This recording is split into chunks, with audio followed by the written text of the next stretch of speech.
Hey, welcome back to the channel. Today I'm going to chat through the first thing I do when I audit a service business.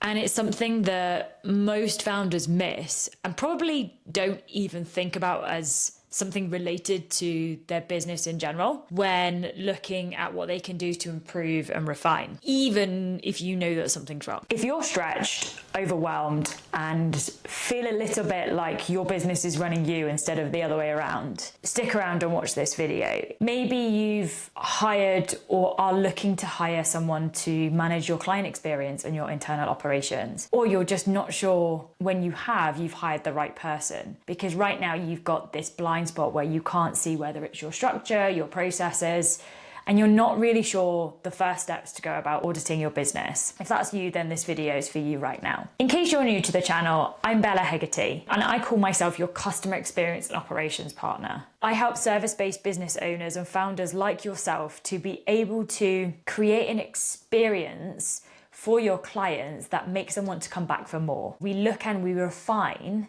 your internal operations so that it feels smooth, it feels structured, and the services that you provide, you're able to create a repeatable and consistent standard of delivery that makes your clients want to come back again and again. Before we dive in, I'm going to ask you a question that I want you to think about. Do you think the way your business is structured right now is aligned with where you want to be in the next 5, 10, and 15 years? Have a think about that. And let's dive in. Jumping into the very first thing that I do, and this is like the essence of what I'm talking about today. When I audit someone's service business, it's not looking at their processes, it's not looking at their finances, it's actually looking with the founder or co-founders of the business.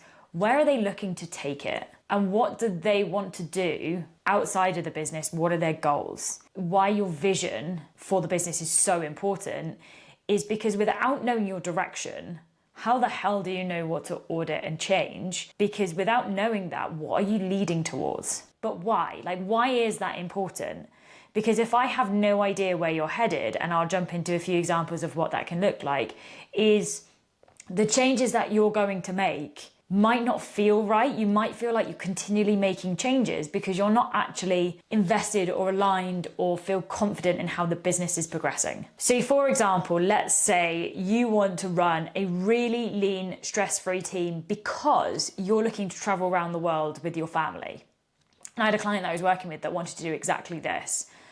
And the way the business was set up was so reliant on them at the time that if your plan is to get more freedom from your business so that you can enjoy life, activities, hobbies, spend time with family outside of it, then if you're looking to double down and grow and add loads of team members and expand, that vision isn't going to be as possible when the business is completely reliant on you. Doesn't mean that you can't grow, doesn't mean you can't expand, but the changes that you're making to your business right now are going to directly impact whether and how long that is achievable.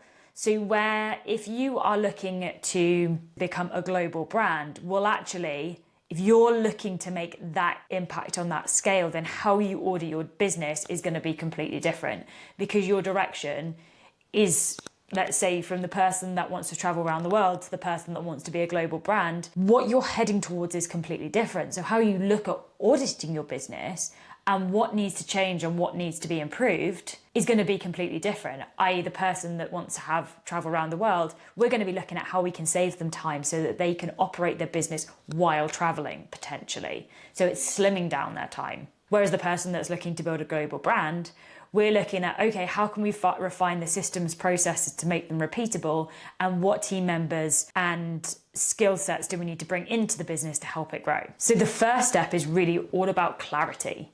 It's clarity on what is your vision, where do you want to go, and how are we looking at your business in order to know what to change.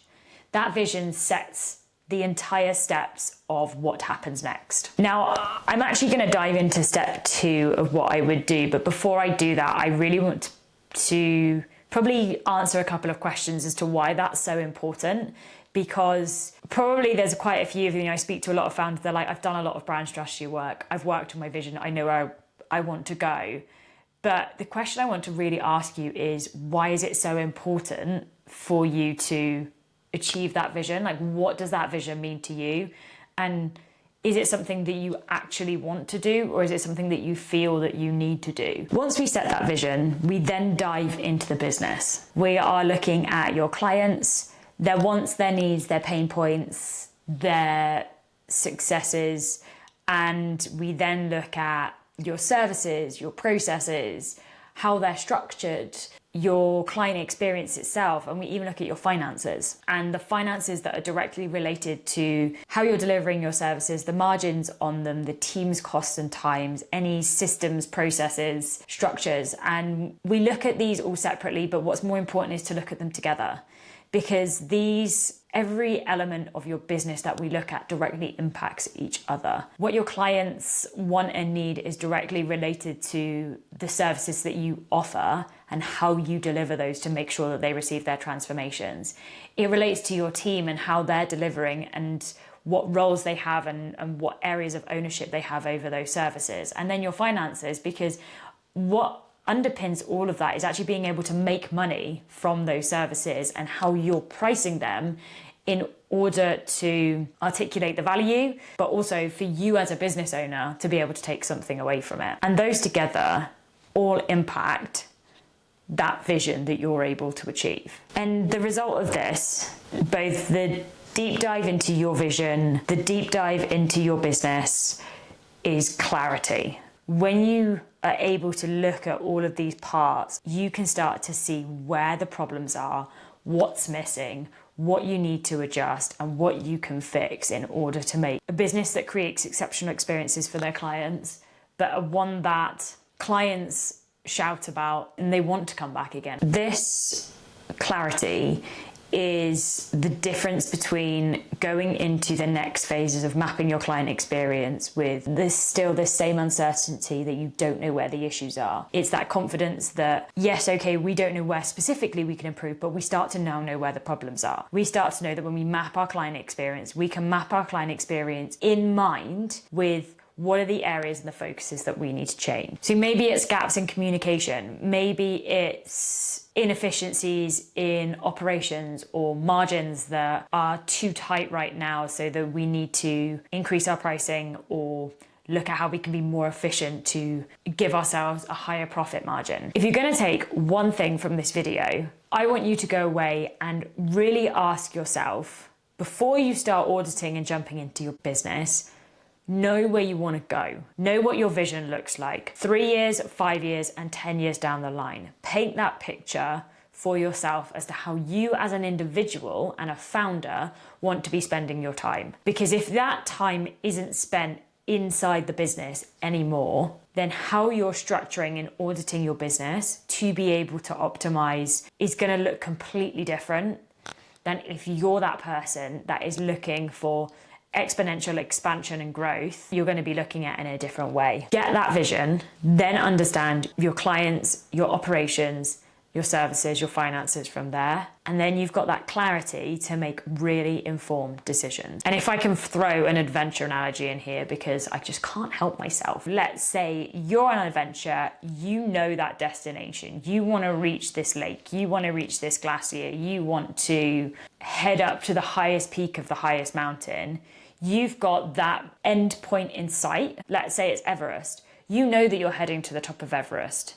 You know that en route, you're going to be going to base camp, camp 1, camp 2, camp 3, and camp 4. Now, from there, you know specifically you'll be able to find the path, the risks, the challenges, what you need to adapt at each stage in order to be able to reach the summit. Get the destination, get the lay of the land, and make the plan from there. If you want more guidance on your client experience, any part of your operations, or your journey as a founder, head to the channel and subscribe. I've got more videos upcoming and talking specifically about all the 3 layers that you might not know about to map your client experience, along with how you can take time off without feeling guilty. I hope you enjoyed the video, and I'll see you on the channel soon.